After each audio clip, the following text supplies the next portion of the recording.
Jaya Radha Madhava Jaya Kunja Bihari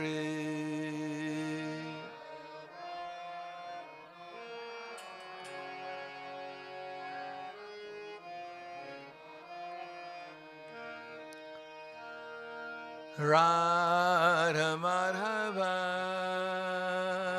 Jaya Kunja Bihari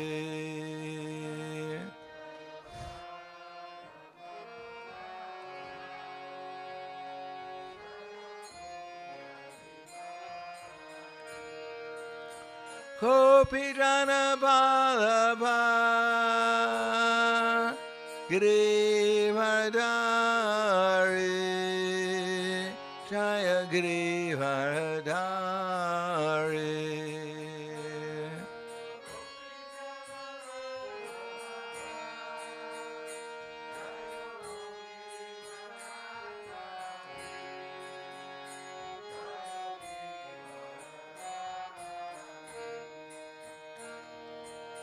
Gopijana Vallabha Girivardhari Jaya Girivardhari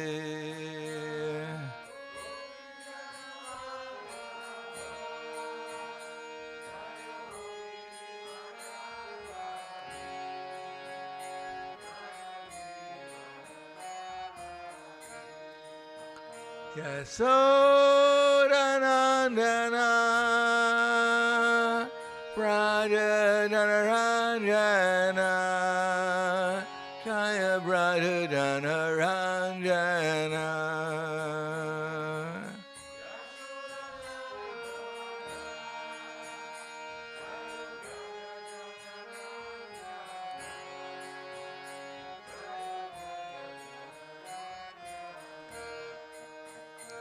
Yasodanandana Prahladananda Jaya Prahladananda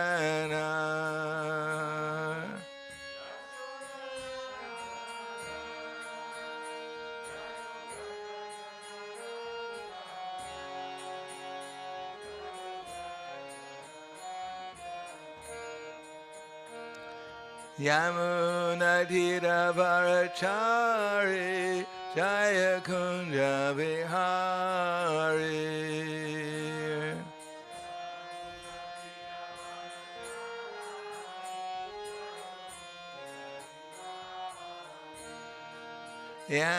Yamuna Tira Varachari Jaya Kunja Vihari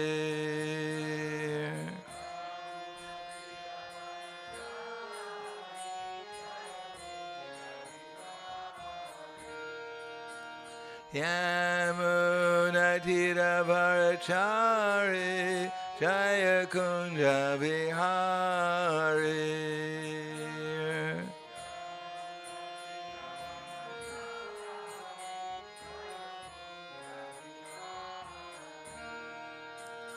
Radha Madhava Jaya Kunja Vihari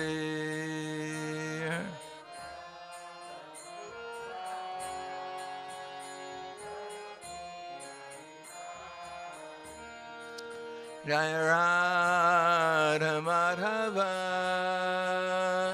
Jaya Kunja Vihari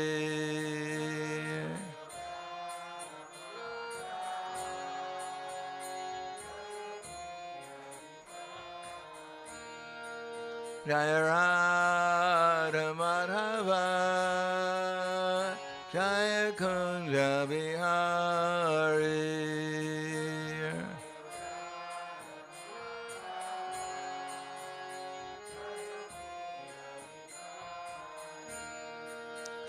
Gopijana Vallabha Girivardhari Jaya Girivardhari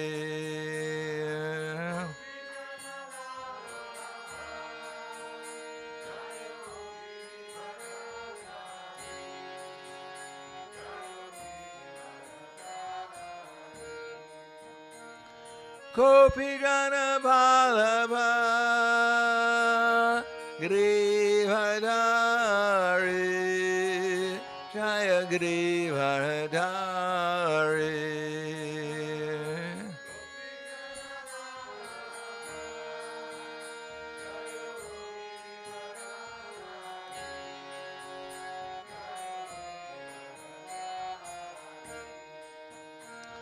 Kopijana Vallabha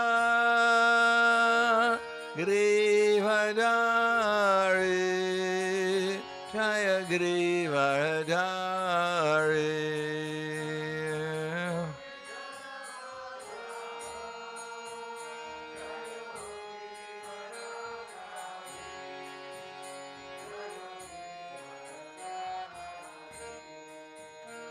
Yasodanandana Prahladananda Jaya Prahladananda.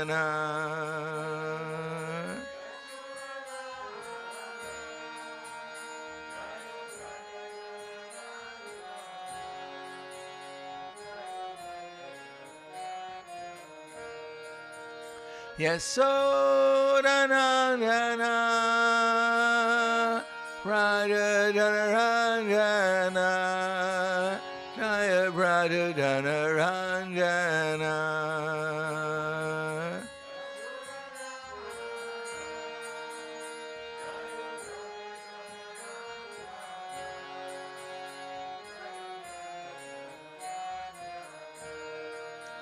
Yamunatiravarachari Jaya Kunja Vihari.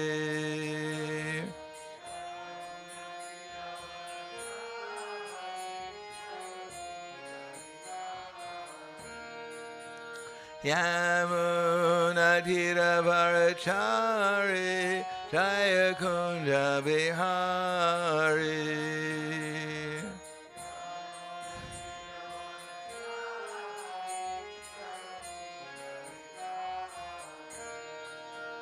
Radha Madhava Jaya Kunja Vihari.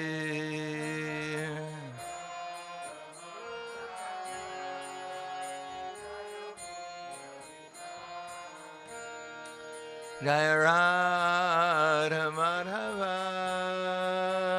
Jaya Kunja Vihari.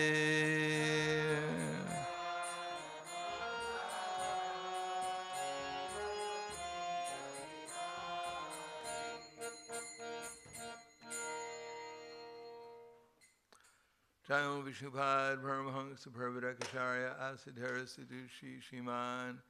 His Divine Grace Shalasi Bhaktivedanta Swami Raj Srila Prabhupada Ki Jai. Gaur Premanande Haribo Slava Zabrani Bhaktam Slava Shri Guru Shri Gurangi. Om Vishnu Padaya Krishna Prasthaya Bhute Srimate Bhaktivedanta Swami Tinamane Namaste Saraswati Deve Gauravani Vicharane Nirvishesha Srinivadi Paskadyade Siddharane.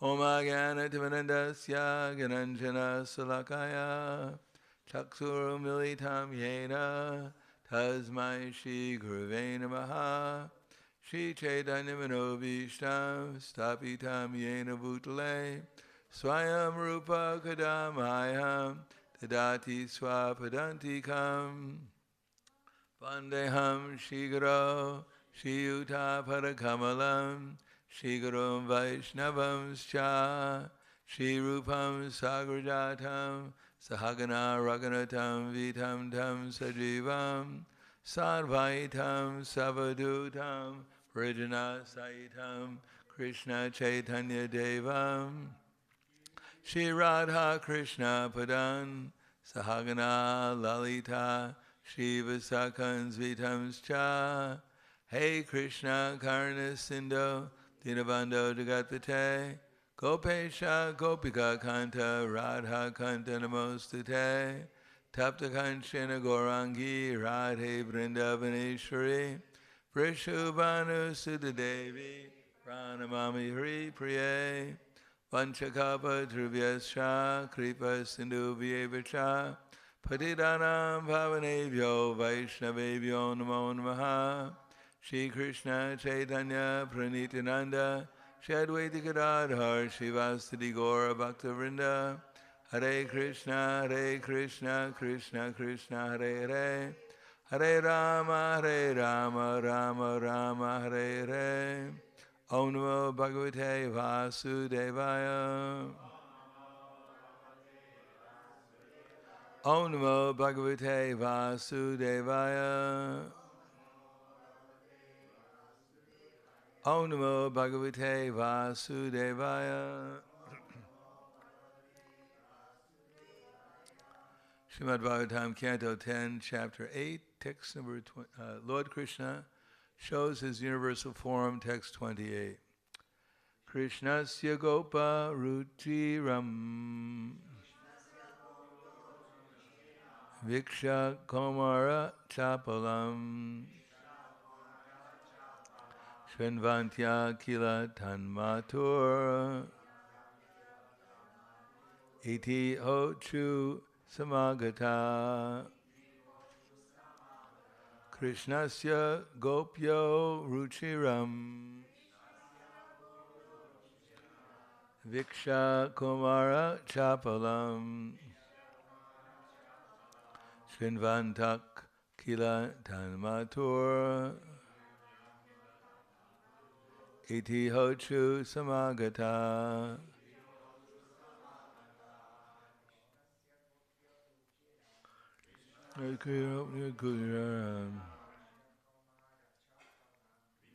Kamara Chapalam Shindvata Kilaman Vatur Iti Hochu Samagata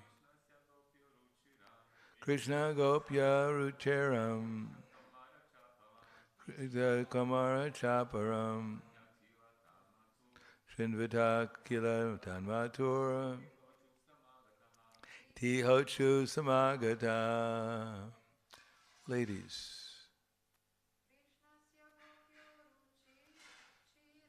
Krishna Gopyo Ruchiram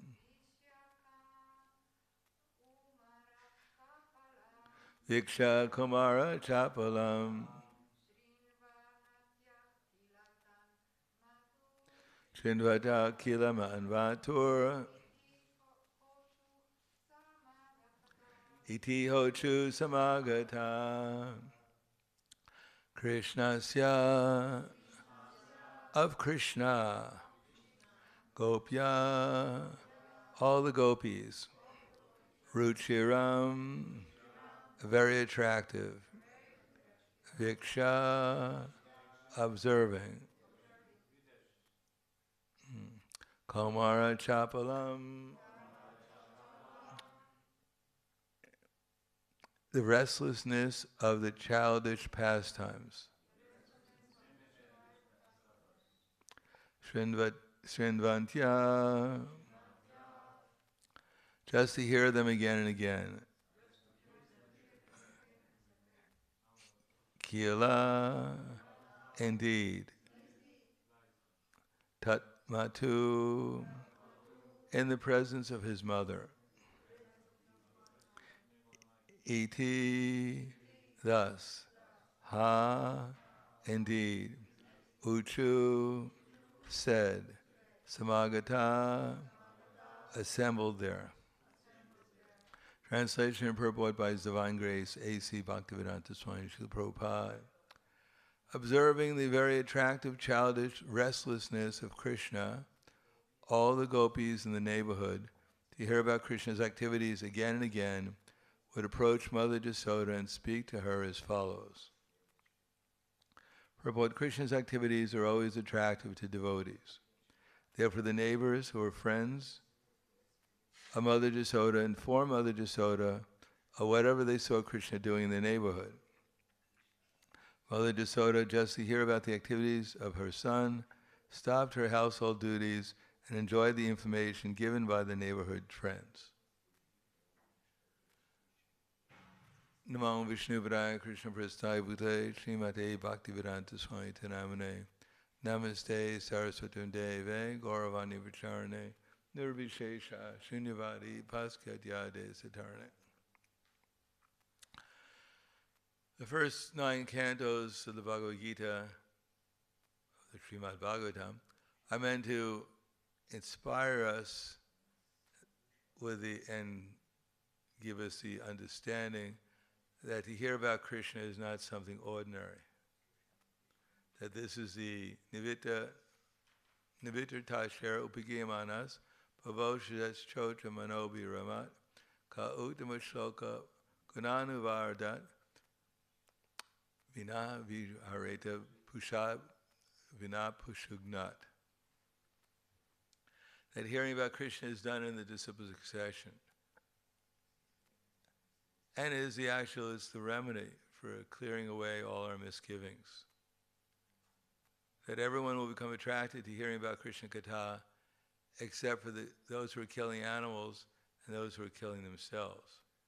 In other words, this whole idea of classes and reading and studying is just to convince us that hearing about Krishna and chanting about Krishna and serving Krishna, that these are the ultimate activities, that there can be no higher activity than this.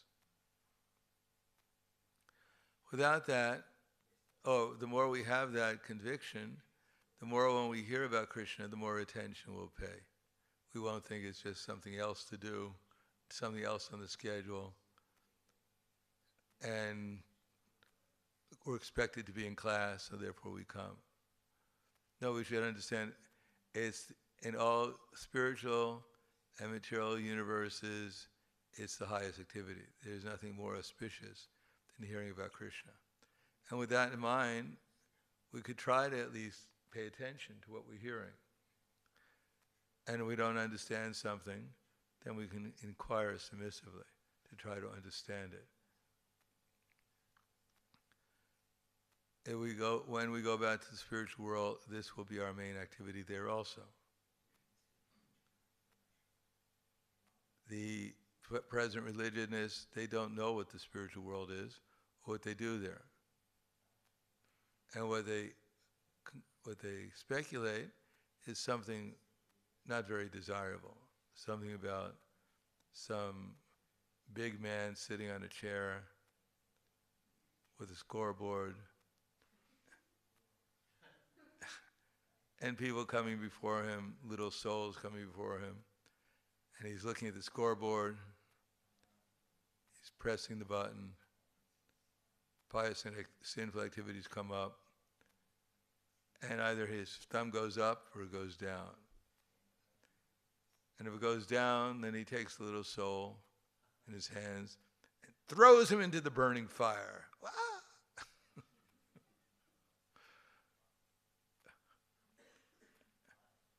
And all the angels gather around and say, wow, did you see that guy burn? Throw in another one, God.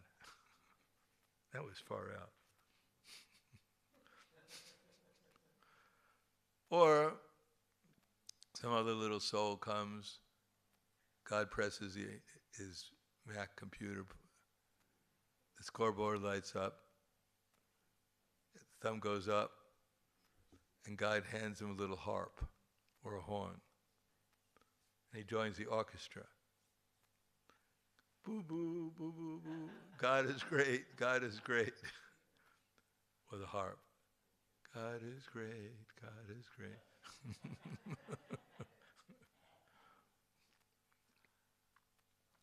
And then after some time, some little souls come to God and say, God, can you please throw me into the burning fire? At least there's some rock music down there. Something interesting. So this is people's conceptions. God's an old man. He has arthritis. He's trying to clutch at the earth. Can't quite make it. Hopefully he'll retire soon. Some younger angel will take over. So bad things won't happen to good people anymore. There was one rabbi, his name was Krishna actually. And his explanation is why bad things happen to good people is that God is so old he's become senile. So he doesn't know what good and evil is anymore. So therefore sometimes bad things happen to good people. But the rabbi said, don't worry, we've gotten direct information from a reliable source that soon God will retire and some other younger angel will take over, and these problems should be corrected. So this is people's mental concoction about what goes on in the spiritual world. But here we find that Krishna, he's the most attractive personality. In any of his different statuses of life, whether he's a baby or a child, or he's a youth, he's always attractive. And therefore everyone is attracted to him. Now when we read these, we may not be attracted to Krishna. So we wonder, what's going on here? Are they also brainwashed, these coward women? Or they have nothing else to do because there's no internet and Facebook? So they're just watching this kid running around because they have plenty of free time. And then they go to Mother Jasoda, to Gramikatha, to talk about the village boy named Krishna. Gramikatha means village talk. Plenty of times there's nothing else to do. No, actually it's Krishna is all attractive, and therefore they don't want to do anything else but talk about Krishna. And even Krishna's so-called mischievous activities, they're all meant for the pleasure of his devotees, to increase their pleasure. And indeed they increase their pleasure, and by talking about it, their pleasure increases even more. So everyone is interested in pleasure in the spiritual world, as they're interested in pleasure here. The difference is that they found the object of pleasure, Krishna, and here we're still looking for the object of pleasure. So it's very fortunate that we come here and we hear about Krishna, that we take it seriously, that this is not some kind of aborigine cowherd boy who's playing around stealing butter and yogurt, that when he makes more advancement then he might become a vegan. People don't realize it took us 5,000 years to realize that cow milk is meant for the calves and not for people. But these primitive people are still drinking milk in this story. So it's practically barbaric in some people's minds. Besides that, they probably have a high cholesterol, drinking so much milk and eating so much cheese and yogurt. They don't tell you about all the heart attacks and problems they have. So people have this conception, and we've been brought up in this culture with a similar conception. Therefore, we have to be careful that we understand from the very basics of our philosophy that this is not a barbaric culture, a primitive culture, an undeveloped culture. This is culture. And everything after this culture is barbaric to one degree or another. As I've explained many times, that there are four principles in the Vedic culture: dharma, artha, kama, and moksha. Currently there's no dharma, practically speaking, in the modern world. There's only so-called economic development for sense gratification. But neither they're developing properly economically because of the lack of dharma, nor is there any real sense gratification or very significant sense gratification, because sense gratification means that the senses are gratified, but by their so-called economic development, they're actually dulling their senses, and therefore their senses are never gratified. And there's no question of liberation, because most people are going down to the lower species of life. They won't be liberated for many millions of lifetimes. But real dharma begins with cow protection. because the Vaishyas, Krishi Gorakshavanijam, Vaishya Karma Sabhavajam, that the Vaishyas are the ones who are protecting cows and probably engaging in trade and agriculture. And this is what Krishna says is the basis of life, material life. Anad bhavati bhutani parjana anasambhava. So the most basic dharmic principle is to protect cows and the bull, and therefore produce agriculture on that basis and trade on that basis. Nanda Maharaj did not have a series of stores around India or Vrindavan selling things on the side like computers and iPhones, whatever the latest invention was in Vrindavan. No, they bartered milk and yogurt and other things.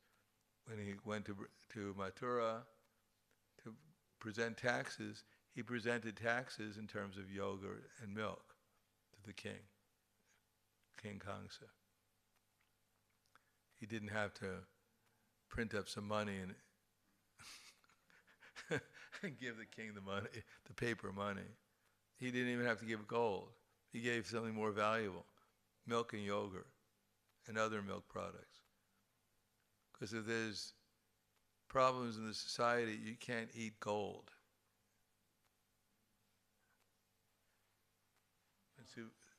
When Subudhi Roy, who is the Nawab Hussain Shah's guardian previously, who's Nawab Hussain Shah, was his servant. And one day Subudhi Roy, his servant, Subudhi Roy's servant, the Nawab, formerly who became the Nawab, he stole something, so Subudhi Roy gave him some punishment. And later on, by some means, this servant became the Nawab, like the king of that area. And when the Nawabs saw that there were some marks on his body, because Nawab's wife saw that there were some marks on the Nawab's body because of that chastisement, she asked the Nawab to kill Subudhi Roy. So Subudhi Roy said, I couldn't do that, because he treated me like a son. He took very good care of me. So finally the Nawab decided I'd sprinkle some water on Subudhi Roy's head, and therefore I'd convert him into a Mohammedan. That was the idea back then. That even if some Mohammedan took some water from his pot, sprinkled it on your head, you became a Mohammedan. In any case, so Nawab sprinkled some water on Subudhi Roy's head, and Subudhi Roy wanted to counteract it. So he went to the learned scholars and asked what to do. So they said different things, such as drinking malted lead or molten gold, like that. So drinking molten gold is not very healthy. Although probably your parents, your relatives will definitely claim the body.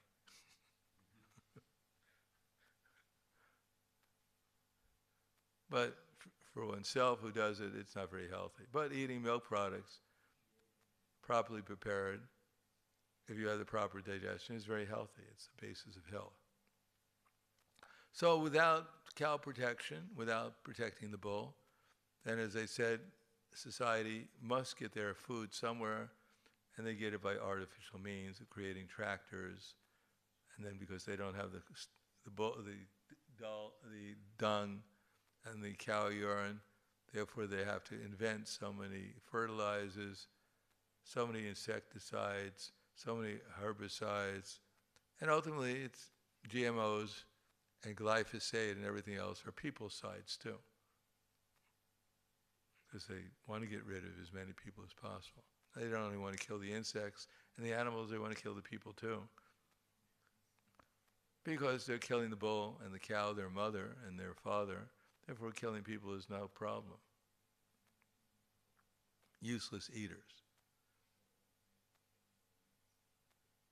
So the point is, these armies, these factories, all this transportation, and even all this industrialization and technology is all a result of cow killing and bull killing, complicating society ever more. And because people are becoming crazier, those people are destroying society, are ever more in anxiety.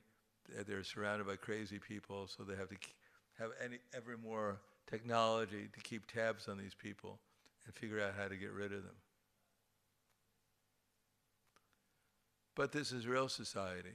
If you have the cow and bull, then all your economic problems are solved. All the food you need, all the milk products you need, without having to pollute the air, without having to pollute the water, without having to pollute the food, without having to pollute the ether. And then there's time to actually investigate the eternality of the soul and the reality of Krishna. Then one can actually enter into the realm of spiritual experience. Otherwise, it's not possible. People are too busy, too complicated, too bewildered, too misguided, and therefore it's very difficult to understand the value of the society based upon cow protection and agriculture. But at least we should try to understand it, and when we hear about this, we should relish how happy these people were in such a society, in such a culture. They weren't deprived, trying to figure out what to do with their lives, wandering around like ghosts, not knowing what to do, taking drugs to pass the time. No, they were fully engaged in hearing, chanting, and serving Krishna. They took the effort to get what was necessary to have wonderful food. They didn't have to worry about the air. They didn't have to worry about the water. They didn't have to worry about their relations with each other, because it was all based upon one principle, that is to make Krishna happy.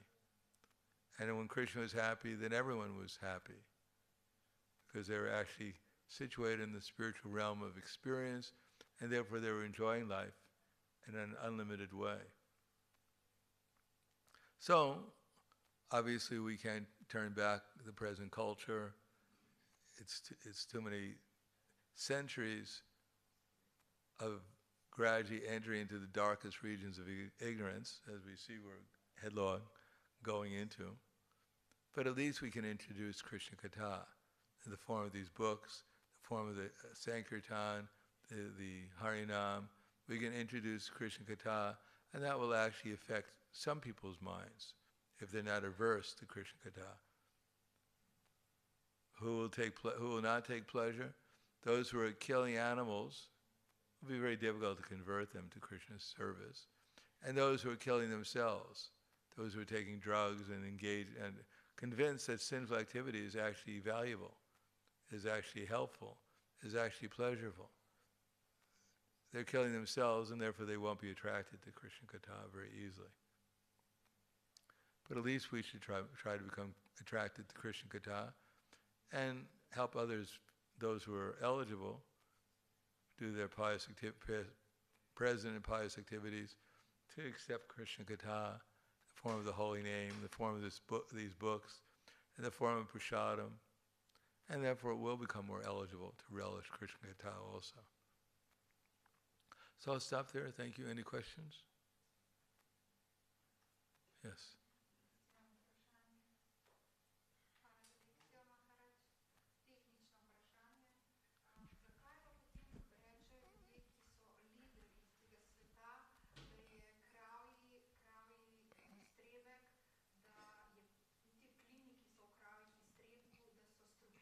Why the leaders of the world are stating that the methane gases from the cows are not good.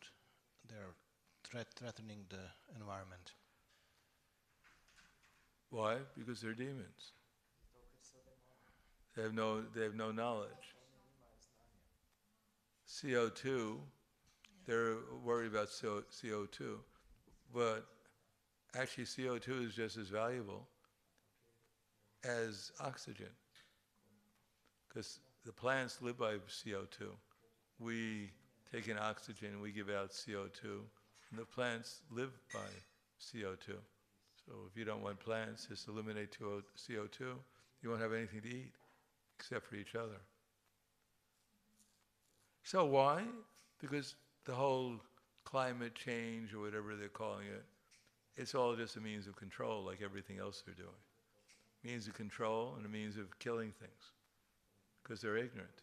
They're in the darkest region of ignorance. They don't know about the soul. They don't know about the Supreme Soul.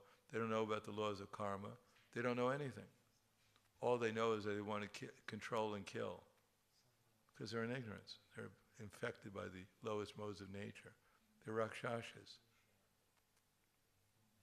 They're leaders for the other Rakshashas, but they're not our leaders. And the result is, etam dristim avashtavya nashtatmanona buddhya pravanya ugra karmana shaya jagato hita. Following such conclusions, in other words, they deny God and His laws. Following such conclusions and lost to themselves, the Nibbaniya create horrible, unbeneficial works meant to destroy the world. Because when you're intoxicated by the mode of ignorance, you don't know what's to be. You think what's to be done is not to be done, and you think what's to be done is to be done, and therefore you always strive in the wrong direction. Just like in the Mardi Gras, which is a big festival they have in New Orleans every year. 1 year, and the festival is, for 1 week they have a marathon of sinful activities. They slaughter animals on the street, they have sex on the street, they take intoxication, and they play rock music. You can't even think. So one year the devotees decided to go out and do Harinam during this so-called festival. And as soon as they got out of their van, the police came and started to sing Hare Krishna. The police came and arrested them all, put them in jail and charged them for disturbing the peace. So that's demoniac.